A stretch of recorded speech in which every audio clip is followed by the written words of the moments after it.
Hello everyone, welcome to Anshu diaries. ఈరోజు మీ ముందుకు కరివేపాకు పొడితో వచ్చేసానండి. ఇది హెల్త్కి చాలా మంచిది. చాలామంది ప్లేట్లో ఉంటే కనుక విసిరేస్తూ ఉంటారు కదా, అలాంటి వాళ్ళకి ఇలా పొడి చేసి పెట్టారంటే మంచిగా తింటారు. ఇప్పుడు దానికోసం నేను కరివేపాకుని వాటర్తో క్లీన్ చేసుకుని పొడి బట్ట మీద ఆరపెట్టి ఇలా డ్రై అయిపోయి అంతవరకు ఉంచుకోవాలండి. ఎందుకంటే తడితో చేస్తే అంతగా ఉండదు, నిల్వ ఉండదు. సో పూర్తిగా డ్రై అయిపోవాలి కరివేపాకు అంతా.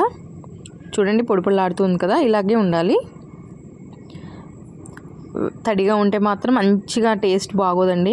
అండ్ ఒక 10 ఎండుమిర్చి తీసుకున్నాను నేను.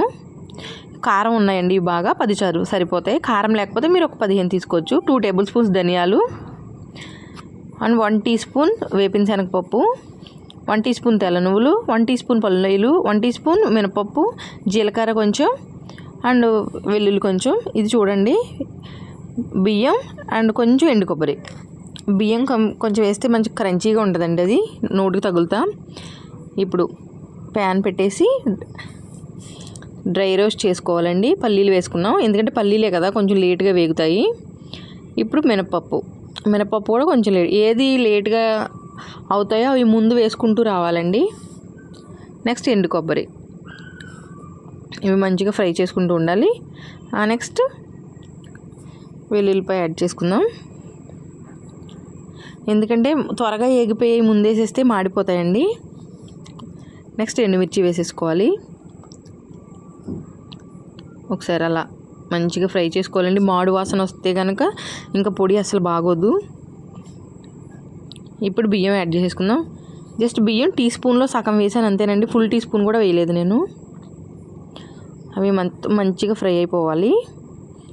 ఇప్పుడు ధనియాలు యాడ్ చేసుకోవాలి. ధనియాలు కూడా ఊరికే ఫ్రై అయిపోతాయి కదా, లాస్ట్లో ధనియాలు యాడ్ చేసుకుందాం.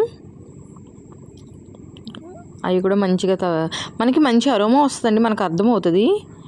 ఆ స్మెల్ మారింది అంటే పాడైపోయినట్టే. ఇప్పుడు జీలకర్ర యాడ్ చేసుకోవాలి, ఎందుకంటే ఆ స్మెల్ మనకు తెలుస్తుంది. దానికన్నా మించి స్మెల్ వచ్చిందంటే మాడి వాసన పడినట్టే. నెక్స్ట్ తెల్ల నువ్వులు, అవి కూడా నువ్వులు కూడా ఊరికే వేగిపోతాయండి. ఇంకా లాస్ట్ వేపిన శనగపప్పు. పెద్ద వేపక్కర్లేదండి, ఎందుకంటే ఇది ఆల్రెడీ ఫ్రై అయింది కాబట్టి. ఒకసారి మొత్తం కలిపేసుకుంటే ఆ వేడి కొంచెం పడుతుంది ఆ శనగపప్పుకి. చూడండి ఆల్మోస్ట్ ఫ్రై అయిపోయినాయి. డిష్ అవుట్ చేసేసుకుందామండి. కొంచెం చల్లారెళ్ళి ప్లేట్లోనే వేసుకోవాలి, ఇవి చల్లారితాయి. నెక్స్ట్ ప్రాసెస్ చూద్దాం.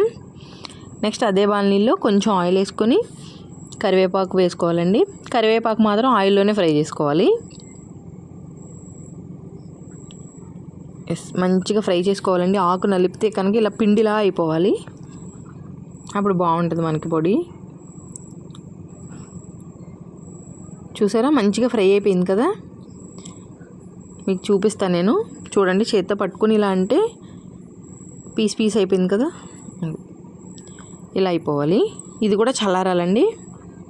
వేడివేడిది మిక్సీలో అసలు వేయకూడదు. చూసారా ఇందాక మనం డ్రై రోస్ట్ చేసుకున్నవన్నీ ఒక మిక్సీ జార్లో వేసేసుకుని టేస్ట్కి సరిపడా సాల్ట్ యాడ్ చేసేసుకోవాలి. చింతపండు అలాంటివి ఏమీ యాడ్ చేయకూడదండి. ఇది మెత్తగా ఫైన్గా అయిపోవాలి పౌడరు. చూసారా ఇలాగా. మీకు కచ్చాపచ్చా నోటుకు తగలాలి అనుకుంటే కొంచెం కచ్చాపచ్చా ఉంచుకోండి. ఇప్పుడు కరివేపాకు యాడ్ చేసుకుందాం. కరివేపాకు యాడ్ చేసుకుని మీకు ఏ స్టేజ్లో కావాలో అలా మిక్సీ పట్టుకుంటే సరిపోతుంది. చూడండి నేనైతే ఇలా మిక్సీ పట్టాను, సరిపోతుంది. ఇలాగైతే టిఫిన్స్లో తినచ్చు అండ్ వైట్ రైస్ కూడా బాగుంటుంది.